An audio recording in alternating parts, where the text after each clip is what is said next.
Good evening. We continue the series that we started a few weeks ago, and today I believe it's number 6, if I remember correctly, of the Pirkei Avot. And Baruch Hashem, we get a lot of great response from people who watch it in the website. So I had a feeling that people would like it, because it's words of wisdom of Chazal, which every Jew needs to know by heart, not only to hear once in a while. This is things that every kid has to know. So we finished last week, we finished the 2nd chapter, and today we're starting the chapter number 3. Altogether there are 6 chapters in Pirkei Avot. The last thing we said last week was that the obligation of every Jew is to learn Torah. Not to finish the entire Torah, to learn, to put his efforts. Obviously, the more he does, the better it gets.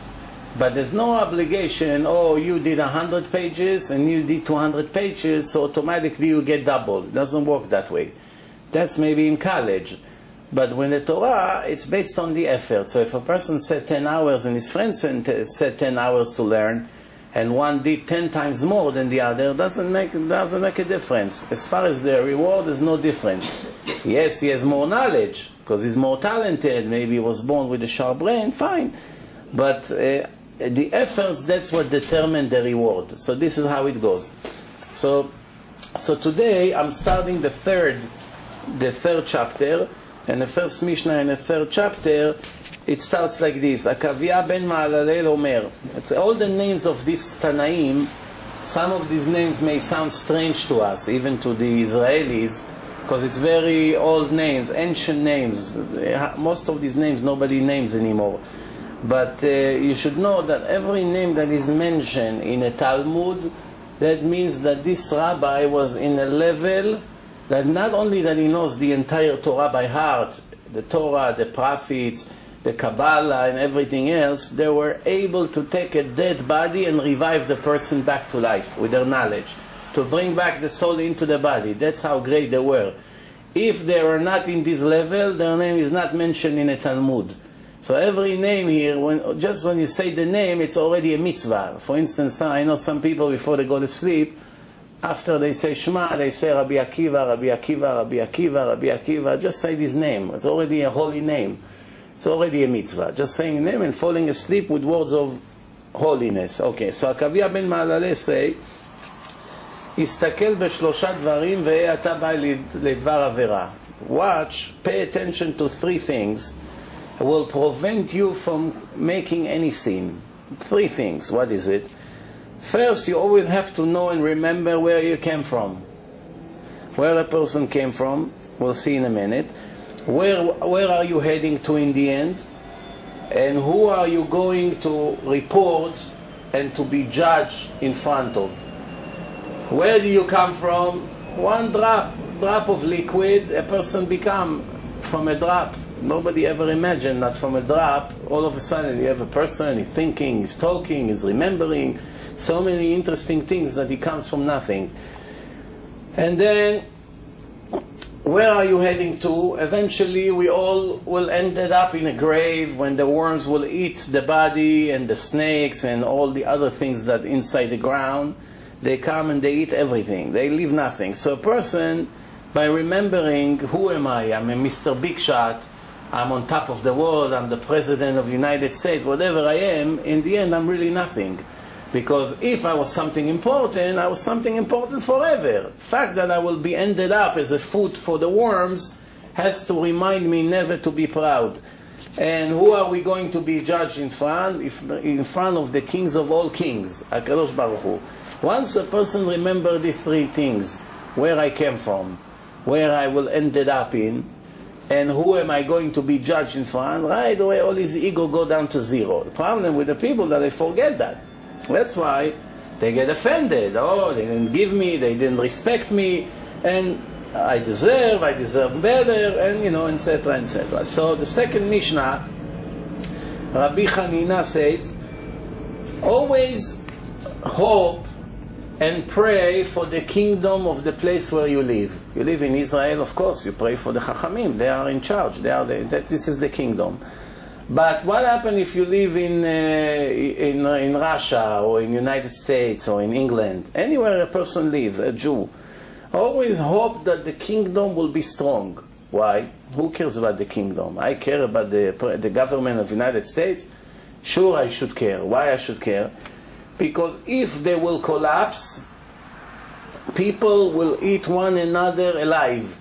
In 1 hour it will be the end of the world. Which means, I give you an example, if today they come on a television and they announce that for 1 or 2 hours there's a strike. There's no police, no court, no nothing. For 2 hours, whatever you want to do, you can do. No punishment, no judgments, nobody see, police doesn't accept any report. Whatever you do in these 2 hours, you are dismissed from any punishment. You know what would happen? In less than an hour, it will be the end of the entire world. It won't be just a damage to the United States, 1,000 people got killed. No. Once everybody will know that now there are 2 hours opportunity to take revenge against all my enemies, those who I hate, those who destroyed my life, every person will go right away to take revenge. So it will start with millions of employees that just got recently fired from this company, from that store, from this business, right? Some people will go to kill the doctors that they did not diagnose their cancer on time. Because of them, they're going to die. Some of them were going to kill their ex-wives. Some of them going to kill, who knows, their in-laws. It's going to be a disaster, the neighbor. So since everybody will be killing everyone, and all the minorities, all the poor people in this country will rob the stores, they break the glasses, they rob all the supermarkets, all the electronic stores, all the jewelry stores, no police, no nothing. The stock markets all over the world will collapse. People would lose all their money in 1 hour. What's the point? They worked 40 years to gain all these millions, and in a minute it all became zero on the screen. They'll jump from their buildings. That's going to be the end of it. Then when people would see that that's what happened, somebody that works for some military base will go crazy. Even today, every week you hear about somebody who went crazy and started to kill innocent people just because he's angry. Just imagine what's going to happen. Somebody will shoot like 10, 20 missiles with atomic bombs, and will be at the end of the world. So it sounds crazy, but it's very realistic. 1 hour you leave the people alone, that's besides all the accidents on the highway and what's going to happen because there's no police. So the Gemara says, always hope and pray for the kingdom to be strong. If they go down, you go down with them. As much as you hate them, you need them.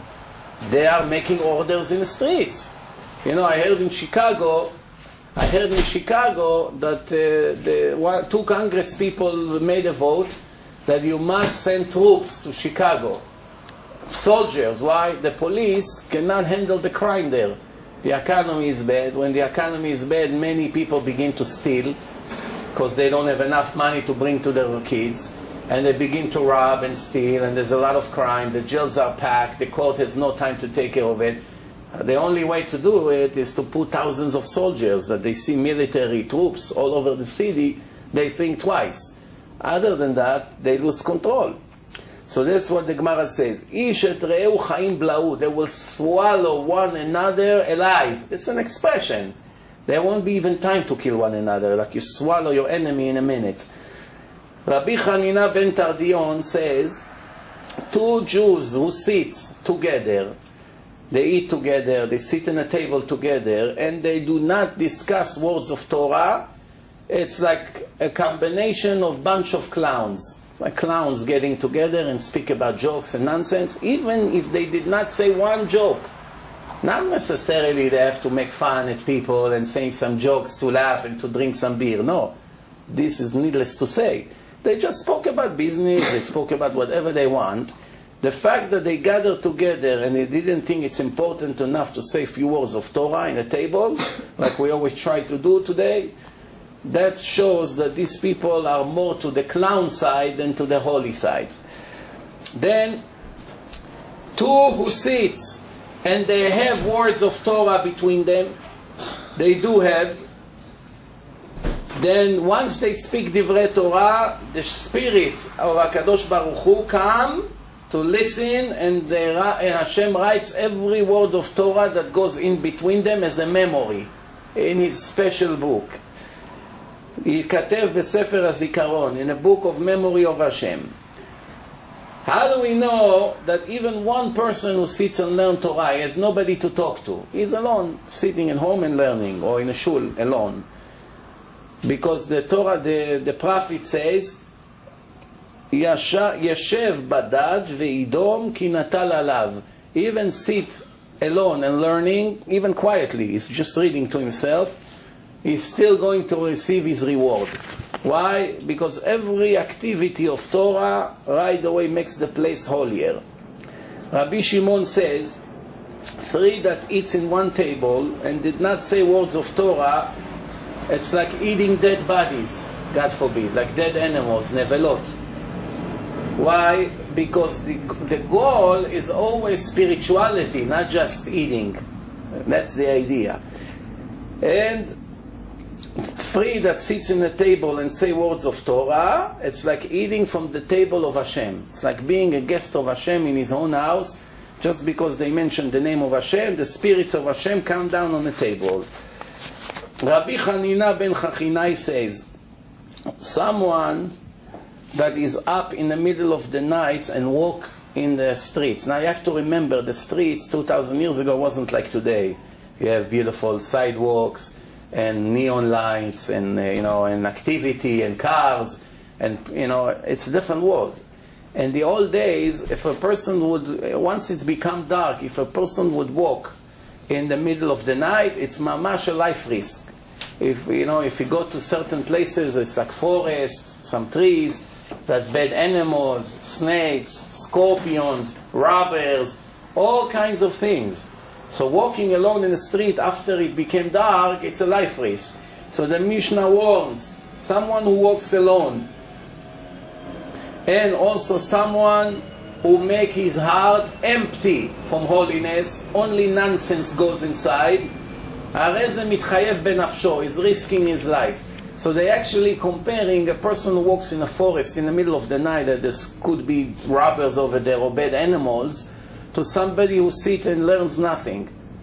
All he cares about is news, college. Where would I get my college degree? Okay, maybe important. Maybe he's looking for a job. I'm not saying no.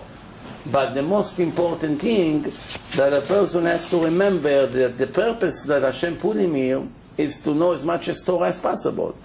That has to be the center of the life of the Jew. We see that it's the most important thing to Hashem.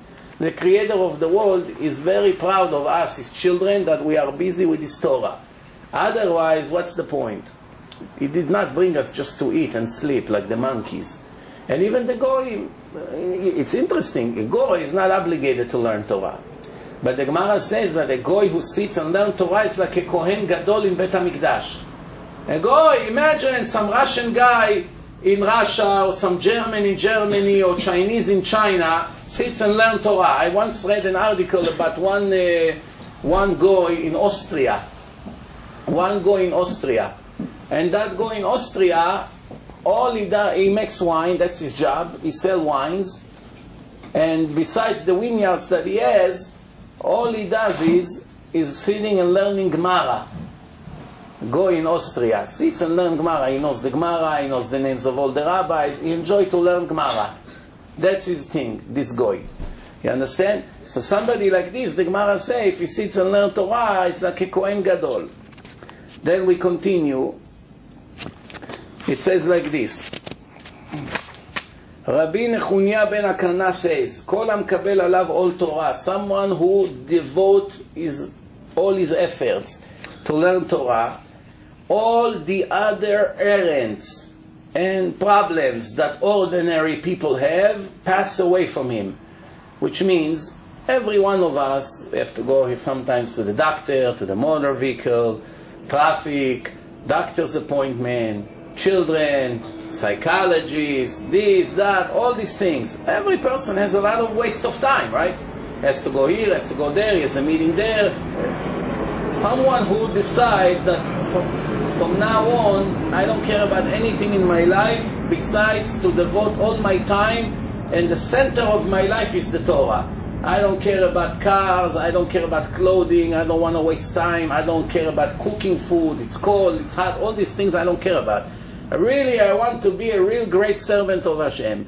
So automatically, Hashem saves him from all the ordinary problems that ordinary people has. And I saw it in my own eyes. We have in Yeshiva all kinds of learners. Some are very serious, and some not so serious. The one who are not serious, it's also a great thing. At least they learn a few hours a day, better than to be on a beach and making scenes, no? But there are some that they have such willpower that, you know, you can never attract them to do anything besides learning. While they're eating, they're learning. When they go to bed, they fall asleep while learning. When they're in the yeshiva in a lunch break, they eat 5 minutes, right away they run to the book. Nobody forced them, but they love it so much, they don't want to waste a minute. Let's say Friday afternoon, some of the yeshiva goes to play in a park, soccer. You beg them to come. No, they always make an excuse. You come back, you see they sit and learn. They give up all these things. They don't care about it. They already reached such level. Sometimes I follow these people. I give you an example. Sometimes a person go and buy a brand new car. It can be 1 year old. You still smell that it's almost came out of the factory. From the minute he buys it, every month problems. 1 day has to waste by the mechanic, another problem, little accident, 3 days the car is in the garage, and again, an oil change and this. I knew one guy that loved to learn Torah so much, now he's in Israel. He bought an old car, you would never believe that this car can drive. And before he had the car, the person who owned it before has tons of problems. For 2 years he had the car, not one time he went to the garage. Not one time, nothing. He did not have to touch the car. As soon as he moved to Israel, he sold the car to another guy. Every week he's in the garage. This is just to give you an example. Why? Hashem said, you love me, you give all your heart for my Torah, I save you from all these little agonies and pains that I send to people. You are dismissed from that. Even to get a license, he was about to go to the motor vehicle, somebody told him, you don't have to. Give $15, there's one guy, he goes, he will do everything for you in the last minute. So I say to him, I was wondering how Hashem will waste half of your day to go to this lousy place and stand there online. Now I got my answer. So you see, people like this have special protection. That's called all malchut ve'ol derech eretz. Same things if he has a little business. All the other problems that people have in businesses, he automatically gets saved from. What? Anyway, I'm not interested in that. Hashem, I just want to eat. Give me a piece of bread, a mattress to sleep. I'm happy. So the whole idea is that Hashem always reminding us, don't be overexcited from this phony world. You fall in love with that, you get addicted to materialistic thing. Hashem always reminds us, that's not what I put you here. Hey, it could be convenience, but you are not here for that. Pay attention, whenever you order a brand new furniture, always it's going to come with some damage. Scratched in the last minute, one of the legs is a little bit crooked, the piece fell. There always has to be something. Why? Why is it you go, you buy a $10,000 piece of furniture, it's gorgeous, it's beautiful finishing, by the time the movers brings it in and all that, all of a sudden you see something bad, you need a touch-up, or it's not what you order. Why is it? Because the people are so excited from this phony life. They think, wow, that makes me happy. And Hashem gets so upset that Jews go so low in their level that a watch makes them happy, or a suit, or I don't know, any kinds of gold bracelet, or even flowers. It's such nonsense that when a person gets so happy from this nonsense, that shows that he's very empty from inside. Because a person who loves the Torah never cares about what kind of watch he has, as long as he tells the time. Pretty, ugly, comfortable, name, not name, or the tie. Like today, you see is the kids in the yeshivot. It's not what it used to be. Cannot lie to ourselves. The kids today in the yeshivot and the kids 30, 40 years ago is not the same.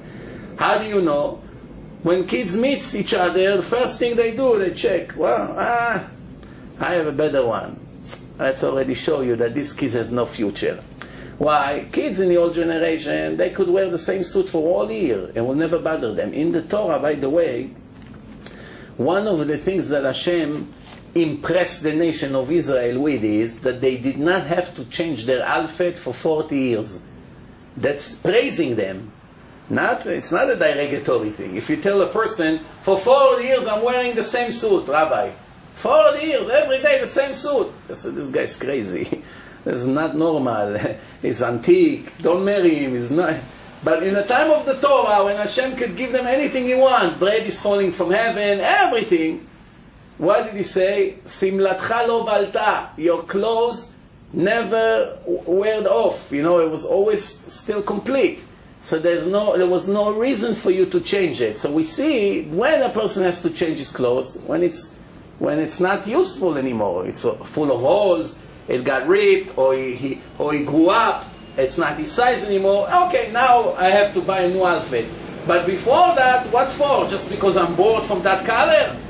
That's emptiness. That's emptiness. I know I'm speaking at a very high level, and I just want us to know how far we are from the ultimate truth of Hashem. What important for Hashem, what important to our rotten society is completely two opposites.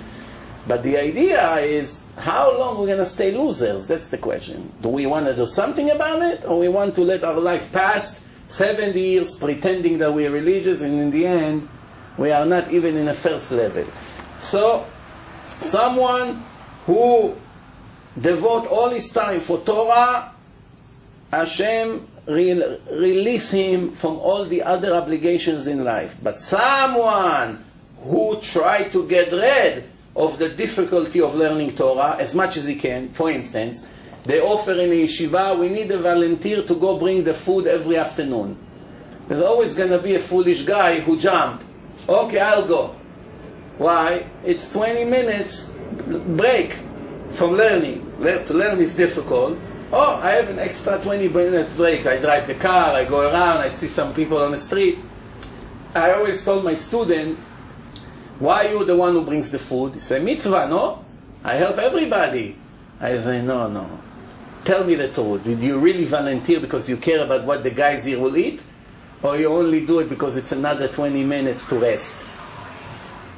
If you really love the Torah, you would never ever agree that to get up for 1 minute. Because you know the reward that you're going to lose for every minute just because you do a small mitzvah to bring some food, there's always going to be a volunteer. Why you have to jump first? When you don't want to volunteer, that shows you love the Torah. Because for every other thing, you will never volunteer. Any other thing, you would never volunteer. For instance, if you be sitting collecting money now, let's say they put you in a room and you collect as much as you want. There's millions of $100 bills all over. Collect as much as you can. And they now need a volunteer to go bring the food. Would you leave the money and run bring the food? Of course not. What happened to the mitzvah?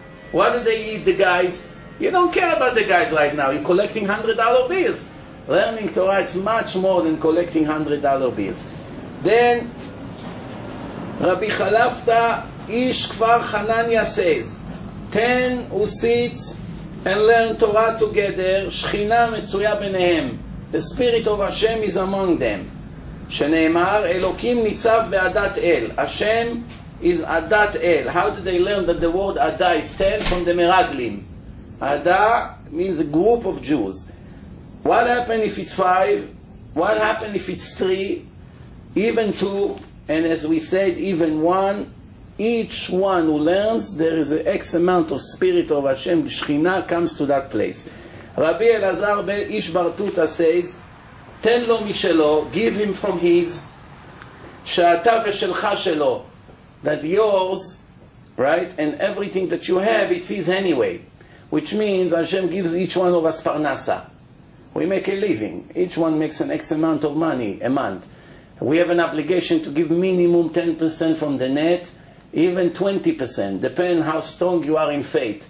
So some people, when they give, wow, I sacrifice so much, it's very difficult, how am I giving so much? So the Mishnah says, give him from his. Anyway, it's his. You're not doing him any favor. He asked you to give.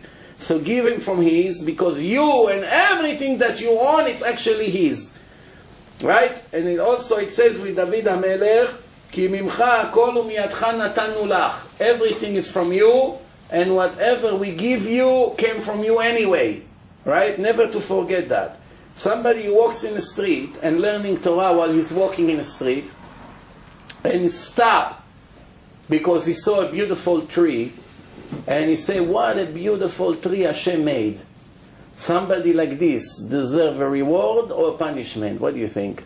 Person walks and he learns Torah, he goes in his mind, repeats what he just learned in yeshiva on the way home. He's walking. Then he saw a beautiful, nice tree in the spring, and he said to his friend, let's say, wow, look at this beautiful tree. How Hashem made such a beautiful tree. Right away he say, beautiful. He's praising Hashem for the creation.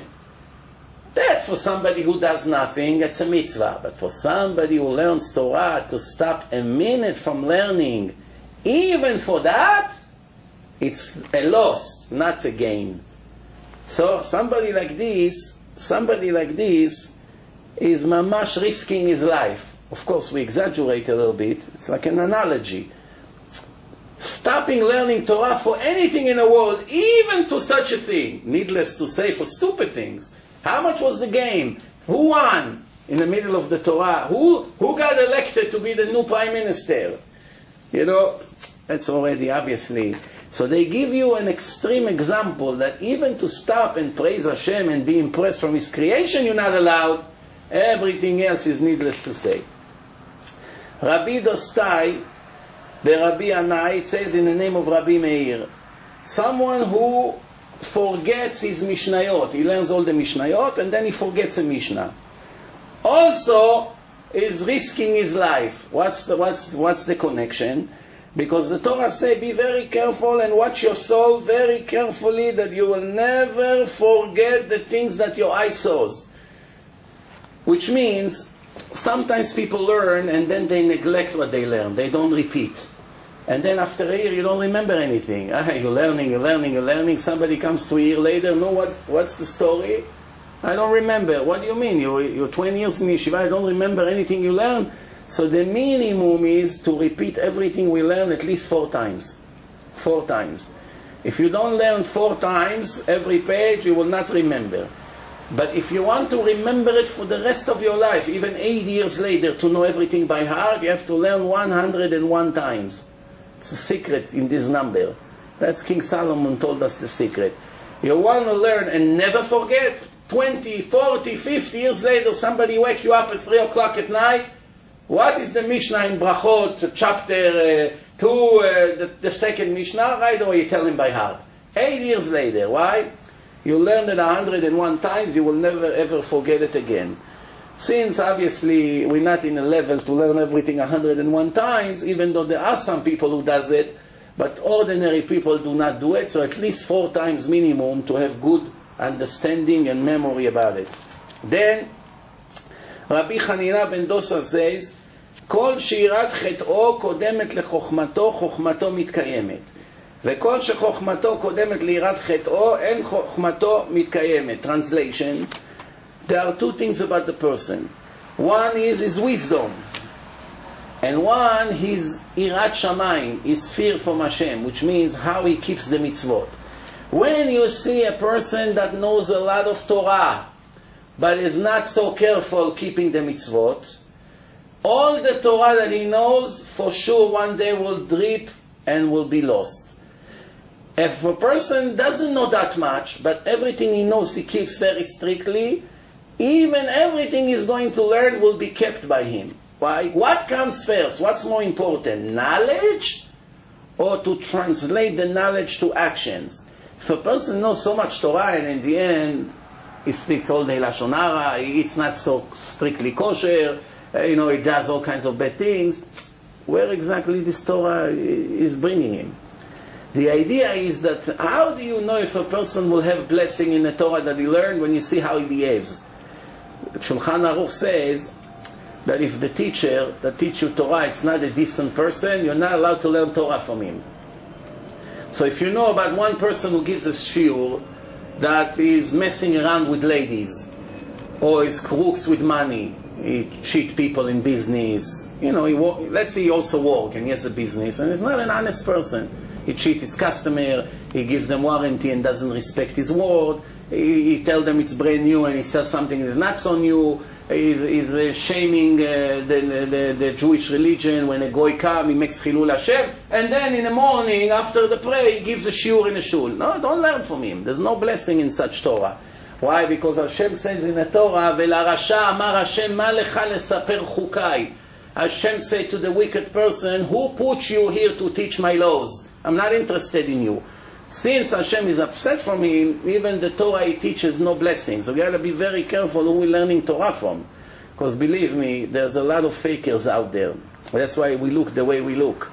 So the Shulchan Aruch said, תלמיד חכם שמידותיו רעות, נבלה סרוחה בשוק טובה ממנו. Someone who knows a lot of Torah, but his behaving is horrible, he behaves bad, he cheats, he steals, he's lazy, he's saying bad things about people all the time, he's jealous, he's greedy, whatever, all the bad things that a person can have. Nevela srucha, which means a dead rat in the street, is already better than him. Why? The dead rat has no free choice. The rat is dead, it stinks, it's not his fault. But he stinks because it's his fault. It's a difference. If it's your fault or it's not your fault. You understand? Nobody ever got punished from being born ugly or short or anything or with a defect. Nobody gets punished for that. You get only punished for something you chose to do bad. For that you're responsible. So, the idea to keep the Torah that you learn is to live according to what you learn. If you learn like it's in college, Rabbi, I'm not in court right now, I'm a lawyer. When I'm in court, I behave like a lawyer. Now I'm a clown, because I'm with my children. Fine. With laws, it can be. He's a doctor in his office. When he's home, he can be whatever he wants. But with the Torah, it's not two different categories. Whatever you learn, that's how you have to be. If you learn that there's mitzvah to be generous, you have to be generous. The mitzvah not to be jealous, cannot be jealous. If you know that you have to fear Hashem and Hashem is watching you every second, you have to live accordingly. If you have two different lifestyles, only here, when you're in this town, when it's all religious people, you're very religious. Then one day you go to Puerto Rico, you fold your beard, you put a baseball cap, the next thing they find you on the beach with all the Puerto Rican naked ladies. What are you doing here? You're learning in yeshiva? No, what are you doing here? No, we need some rest sometimes. It shows that he's rotten from his foundation. Because it cannot be that a person will be religious 2-3 months when he's in one place, and every time he go on a show to Vegas or to Hong Kong, all of a sudden he becomes a goy. It shows you that even when he's in a religious town, he's rotten. It's all a show. A person cannot change his identity. That's what it says. The prophet says a sentence, it's very famous in Hebrew. Hayafoch kushi oro venamer chaburotav. Can a black person replace his skin and become white? No. The leopard can change the skin, the color of all these stains that it has on his body. Cannot change. So that's how Hashem cannot be changed. Same thing, a black person cannot become white or white become black, or the leopard cannot become a bear. Same thing here. If a person is a tzaddik, he's a tzaddik everywhere. If you see him once in a while that he's not, or sometimes you see religious people that they do all kinds of insurance frauds, tricks, UPS tricks, they got the package, they don't report, they already collected insurance. So when you say to them, hey, what are you doing? It's against the Torah. I say, hey, Torah, it's in Monsey. Now we're in Manhattan, we have to make a living. That's, you see, this person is not religious, it's all a fake. If you're religious, doesn't matter where you are, you have to be honest no matter where you are, whether you're in China, whether you're on the moon. You don't touch something without permission. Stealing, it shows you not, it's all a fake. I remember one time, one supposedly religious guy came to me to sell me life insurance. But not for me. He didn't come to sell me life insurance for me. To sell me life insurance for an old man that he knows, that people buy a policy and they are the beneficiary on the life of this old man. So what's the trick? We say, buy life insurance on the old man. In his ID, it shows that it's 70. They made a mistake. He's really 80, but they do not know it. When he came from Europe, they made a mistake in his ID. They changed the date by 10 years. So I know him. We know the family. I know he's 80. You know, we even know his son. He has a son that is almost 60, so he cannot be 70. But you know the difference buying an insurance on a 70 years old and on a 80 years old. In 7 years, you'll pay $300-400 a month. On 80 years old, it can be thousands of dollars a month, because that's it. He's already one leg already in the next life. So I told him, but I don't understand, but it's fraud. You're stealing money from them. So he looks at me and says, why? It's their problem, they do not know. I say, well, I showed you that it's fraud. So now in 1 minute, I don't know, maybe he was pretending that he's shocked. Maybe he knew all along and he was still doing it on purpose. He looked at me like he was speechless. He couldn't say a word. He's going from one person to another, selling them insurance. I told him, wait and see. In the end, this old man will bury all the people who bought policies on him. He continued to live for many years. Everybody pray for this old man to die. And Hashem said, you know what? The more you pray for him to die, the longer he will live. Why? That's how you want to make your money on another person's sorrow and pain. Then, here is another interesting say. Kol sheruach habriot nocha mimeno. Every person that everyone is comfortable with. Nobody hates him. Nobody speaks lashon hara about him. Nobody has anything bad to say about him. Somebody like this automatically has good points in heaven.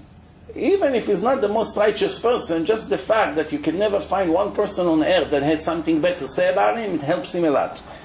On the other hand, somebody that almost every other person has something bad about him, even though he keeps the mitzvot, the fact that you have so many enemies already make your situation not as good. You know, one guy, he came to the rabbi. So, Rabbi, I was introduced to this girl for shidduch, to get married. What do you have to tell me about her family? They live next town. So the rabbi said, go to that town. When you come off the train, the first person you see on the street, stop him and ask him about that family. Whatever he tells you, that's what you do. If he tells you it's good family, marry her. If he tells you it's bad family, take the train and come right back. Don't even meet her. So, Rabbi, whatever you say, I do. He goes on a train, he gets to that town, he comes off, you know that family? First person who knew them, right away he told him, oh, what a great guy, the father, I love him. It's a great family, great girl, everything is perfect. So he went, he got engaged. He likes the girl, everything's fine, they got engaged. Just when he got married, a week after, every place he goes, people told him, you the one who married her? Wow, poor guy, what a mistake. How did you do such a mistake? You know how many shidduchim she was offered, not one person wanted her? So he said, why? What happened? He said, her father is the biggest crook. You know how many people he stole their money here? Everybody hates him here. It's such a crooked family.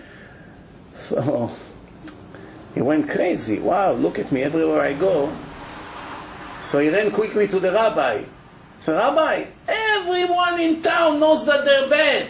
You know everyone. For sure you know they're bad. Why you didn't warn me?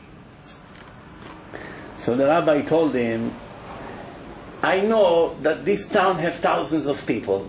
And I know that everybody in that town hates this family. Except one person. There's one person that is just as bad as them and he loves them. Min matzah mino. I say to myself, what is the chance that from all the people in town, the first person you're going to ask if this family is good or bad will be that one? What's the chance? 1 to 10,000? If from all of the people in the world Hashem send you that guy to tell you that they're good, you have to sleep very well at night. Why? Because you know you are one of the only people in the world that can swear that they married their right soulmate. No doubts here. No doubts here. Something like this can be coincidence. So Hashem wanted you to marry her. Now go and check yourself why you ended up with this family. You understand? What, the bad people don't have to get married? They have to get married. With who? With bad people like them. That's what happened. It's been always the case.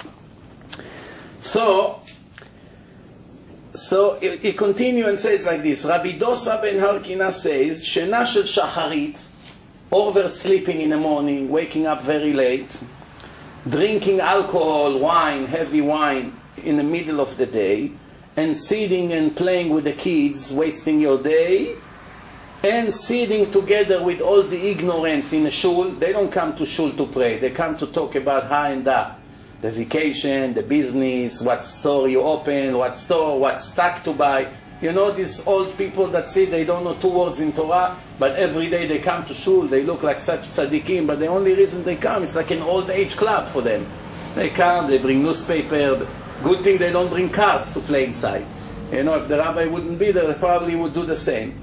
So it says, somebody who oversleep, wastes his time waking up 10, 11, 12, whatever, sitting with the ignorance, drinking alcohol during the day, is destroying his life. Motzi'im et ha'adam min ha'olam, wasting his entire life.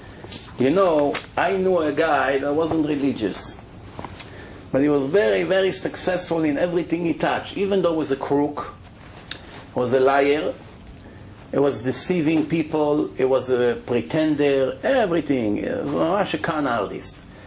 But he had success in his businesses. You know why? At 7 o'clock in the morning, he was already in his office. Secular people are not such hard-working. They like to sleep. If they can, they sleep until 12, especially if they went up the night before. So once in a while, you see a hard-working guy that is not lazy, that is waking up very early. This guy, no matter what, 7 o'clock already was in his office. A hard-working guy. So he saw results in his work. Most of the people, especially in America, most of the stores, they don't open 9, 9:30, 10 o'clock. In Israel, 8 o'clock, the store is packed with customers already. 8 o'clock in the morning, businesses are open, most of the places you go. If you're working for an office, for a company, officially it started at 8. Same thing school. Some schools start at 7 in the morning.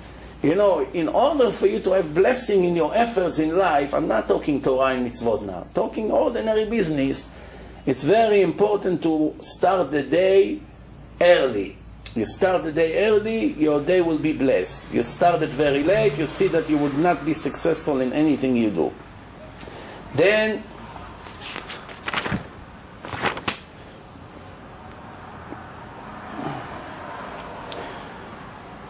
someone who disrespects Chol HaMoed. You have first holiday, second holiday, in between you have Chol HaMoed, which means he works as usual, he doesn't care, he doesn't pay attention to the halachot in Shulchan Aruch. And someone who take the sanctified sacrifices, the kodashim, and touch it with impure hands and make it tameh, make it impure. And somebody who embarrassed his friend in public, in front of people. Why are you lying? I saw you there. No, it's not true. It wasn't you, it was somebody else. All kinds of things like this that you hear all the time. Oh, you gained a lot of weight. What happened? Since you got married, I see you eating a lot. Things like this that may look like a small joke sometimes can destroy a person.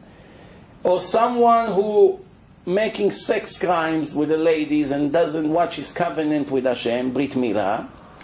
And someone who modified the Torah according to his convenience. It's allowed. You can steal from the goyim. Who told you you can't? Only from a Jew is a big sin. I never steal from Jews, only from none. All kinds of lies that they make to make their things, to justify their sins. Even if he knows a lot of Torah, which means he learns a lot of Torah. If you don't learn, you don't know. Even if he does a lot of good things, he has no share to the world to come. What? What for? Disrespecting Chol HaMoed, because he says, it's a weekday. Look, we're allowed to drive, we're allowed to use electric.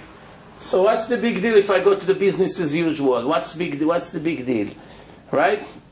Someone who embarrassed other Jews in public, sex crimes, modifying the Torah and saying wrong things for people that you want to use. I mean, if you have an agenda, you want to read something, so you're twisting it according to your agenda.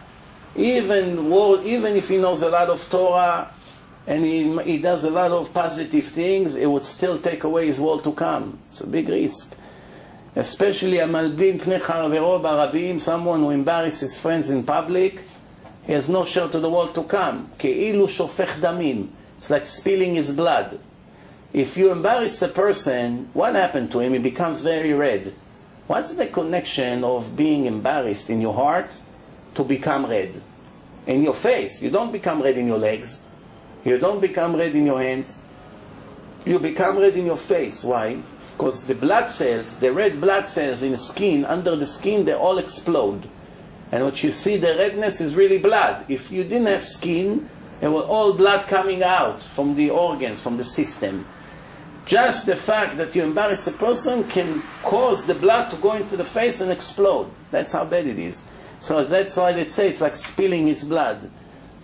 כאילו שופך דמים. Almost finished this perek and we finish for today. We're almost done. Rabbi Ishmael says, you have to be קל לראש, I will explain, ונוח לתשחורת, והווה מקבל כל אדם בשמחה. What does it mean? Make yourself always available to help important people. If there's a rabbi in your area, he came from Israel, and he doesn't know the city, he came to collect for his yeshiva. Don't wait until he comes to you Motzei Shabbat and beg you if you can pick him up and take him to his place. You have to run to him and say, listen, I know that you're here and you don't have transportation. Can I lend you a car? Or can I drive you for an hour or two? Or if you get stuck somewhere and you need help, if you need help, I don't know, whatever, you have a suitcase, you have a place to sleep, you need addresses of people, maybe I can help you, I'm giving you some of my rich friends that you can call them, maybe they'll help your yeshiva. So by helping people like this, that shows you care about Hashem. You're not doing it to get something from Him. Anyway, He cannot give you anything. It shows that you really love Hashem. So, then, Noach letishchoret means, it's, even though you're an older person, and there's somebody very young that knows Torah more than you, usually the older people get offended if the young people get more respect, right? If somebody is 60, 70 years old and they give respect to 16, 17 that knows a lot of Torah, you know, like Rabbi Yosef in his 20s already was a big judge in court. In his 20s. And when he was a kid, one time he came from the yeshiva and all the brisk, the biggest Talmidei Chachamim of the brisk yeshiva with their big Rebbe, was a giant. They came out of the yeshiva on Shabbat, they were all walking with the rabbi. And the little boy Ovadia was walking in the street. Little boy, yeah, teenage. So I asked them, he was always asking, what did the rabbi say? What did you learn today? They always wanted to learn. So they told him, wow, we have a big question. We're breaking our head already for a whole full day. The rabbi asked this question, and we're trying to see how the answer is going to be. So he told him, it cannot be. That's a clear Yerushalmi. Gemara in Yerushalmi, this page, it's speaking about this question and giving the answer. Right away, he told them the whole page by heart. It was his brain like a computer. So he got very angry. Who is this little boy? He knows the Rebbe, the big chief Rebbe. He didn't know that. He made a big deal out of it in yeshiva. In the end, it's a whole page. So what? Even the biggest rabbi in the world, some pages they forgot. They don't know by heart. What? We angels? We're not angels. When he was a kid, some of the biggest rabbis were very old. When they saw him, they used to rise in front of the whole audience. Why? To show them this is the new giant, even though he was a kid. You know the story that one day he disappeared from the yeshiva for 3 days. And his father, he had a little grocery. So his Rosh Yeshiva, Rav Ezra Atiyah, was a Syrian rabbi, very holy man. He saw that Ovadia is not coming to yeshiva for 3 days. So he ran to his father's grocery to ask if he's sick. Then he sees he's cutting cheese. So what are you doing here? I told him, you know, my father is alone. He cannot run the business on his own. I have to help him. So he came to his father. He said, well, you're taking your kid out of learning Torah to help him. So you couldn't find another solution? He said, no. I cannot afford to hire another person. You can help me. I'm an old man. I cannot do it on my own. So the rabbi told him, don't worry, send him back to the yeshiva every day, I come to work for you. I work for you. He took his sleeves up, I help you in the store. Then after an hour that he was there, all the customers from this neighborhood saw the big Rosh Yeshiva standing cutting cheese. they started to scream at his father, what are you doing? His father Yaakov, his name was. What are you doing? You're making the rabbi cut cheese? We're not going to come. So he said, okay, Rabbi, forgive me. Go back to the yeshiva. And that's how he saved him. And today he's the biggest rabbi in the world. Just think about what would happen if you go and stay in a grocery. One time, he broke his two legs. And one very big rabbi went to visit him in a hospital. He was in his 20s.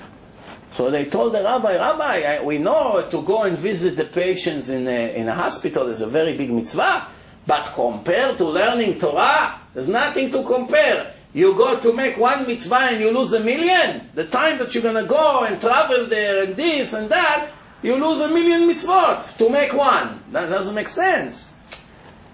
So he told them, even though I do not know this guy personally, I have an obligation to go visit him. So why? Say, because I heard how he broke his legs. It clears to me that he's going to be one day the most important Talmid Chacham in the world. Clears to me. So how do you know? Well, you have Ruach HaKodesh, you have a vision? He said, no, common sense. How did he break his legs? In the yeshiva you have a ladder. You know, the books sometimes are very high, all the way by the ceiling. You cannot reach. So he has a ladder, he climbed on the ladder, and he took the book. Now he doesn't want to go up and down, so he stays on the ladder, and he reads 2 or 3 pages that he needs to read from that book. So he stands on the ladder, he reads, he goes so deep into the learning, thinking. When he finished, he put the book back, and he started to walk. And he fell from the ladder, and he broke his 2 legs. So he says, somebody that can stand on a ladder and learn Torah and forget that he's on a ladder, that shows that he can go so deep into the Torah. It's not a regular person. I have to go visit him. He was right. 60 years later, you saw the results. There's many other stories. There's not the time now for that. Rabbi Akiva says, "Schok vekalut rosh margilim le'erva." Being a joker, always want attention, to say jokes that people would laugh at everything you say or do, make you automatically following all kinds of sex crimes with the ladies. Somebody wants to be the clown of the gang, it's eventually will end up making scenes with the ladies more than another person. Margilim et ha'adam le'erva, because the attention, when it comes from the ladies, the man is more satisfied than when some of his friends giving him some attention. Oh, so this girl was laughing, that girl was laughing. The next day, a week later, you see him making scenes with them. Okay, so a person has to know, yeah, here and there you can say a joke. I'm not saying you have to be cold as ice all your life. But you make it an addiction that all you care about is this. Everywhere you see, sometimes in a class. It's the nightmare of every teacher. There's always 1 or 2 clowns in a class that ruins the entire year. Why? They need attention. So they always try to make everybody laugh. Then, Ma'asrot siyag le'osher. You want to be rich? You must make sure that you give at least 10% of your net income from all sources out of your territory. Give it out. If you don't, then don't complain that you're not growing and there's no blessing in the money that you make. Siyag. Siyag means a watch. To watch something, to guard it, to make a fence around it. Siyag la chokhmah shtika. You want to be wise, you want to be smart, don't talk too much. Talk only when it's necessary. Keep it short, to the point. Sometimes a person calls you, in 3 sentences, you got the problem. Sometimes a person talks to you 20 minutes to say 1 little question. You try not to be rude, because then the people, they don't understand that the rabbi already understood the question in less than 10 seconds. But they want to talk. Sometimes it's not about the question, it's about somebody to listen to them. Just to talk. I know one rabbi, he puts the phone down and he makes them think that he's listening to them and he sits and learns. Because he already got the question in the first second. As soon as they call, he already got the question. But they talk and they talk, so he doesn't want to cut them short. Then they get angry. So in the end, as soon as the noise in the phone stops, he picks up the phone, he answers the question, they're very happy, both sides are happy. You understand? Same thing in a lecture. Sometimes you have a guy, as soon as you say something, it goes like this. The speaker is experienced enough to know what the question, because it's been already hundreds of times in the past. Every time he spoke about that subject, right away somebody jumped in that word. So you already know the questions. So he said, okay, what's your question? So the guy's starting to say the first 2-3 words. So he said, okay, I got it. But always, you see, the guys never stop. He continued to talk. Why you don't trust him that he got it? Save time for everyone. Why are you wasting now 2 minutes until you finish the entire question? You got the question already. People likes to talk. The more you talk, the worse it gets. Just focus on what you really must say. By the way, you should know that the Holy Book says that a person has X amount of words that he can speak in his life. If he finished them earlier than expected, his life getting shorter. So you have to know, if you're supposed to say 1 billion words in your life, don't talk too much. Like this, you live longer life. Talk non-stop. Age 60, Hashem calls you back. Hashem, what? I just became a grandfather. He couldn't give me 10, 15 more years, like almost everyone. You finish your words. That's it. You want to be 15 years mute here? I can make you mute. Don't worry. Understand? So this is the idea, not to talk too much. Then, Chaviv Adam shenivra b'tzelem.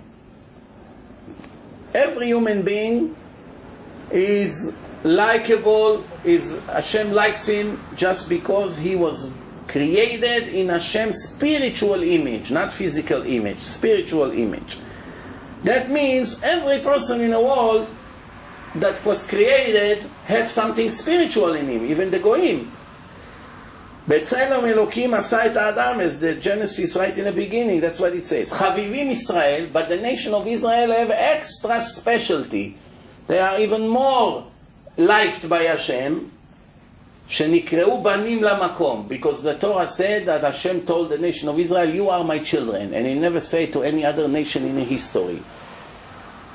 And banim atem Hashem Elokechem, Chavivim Israel. There's another reason why Hashem liked the nation of Israel more than he liked all the other nations, because they are the one who sits and learns Torah all the time.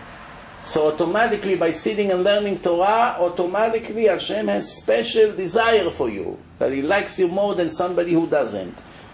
שנאמר, כי לקח טוב נתתי לכם תורתי אל תעזובו. I gave you a great wisdom. Do not leave my Torah even for a minute. I think that we will finish here now. We did almost most of the chapter today.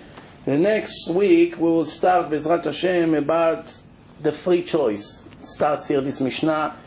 If Hashem knows the future, how exactly it works for us. This is what he's speaking about. It's a little bit longer than the rest of the Mishnayot.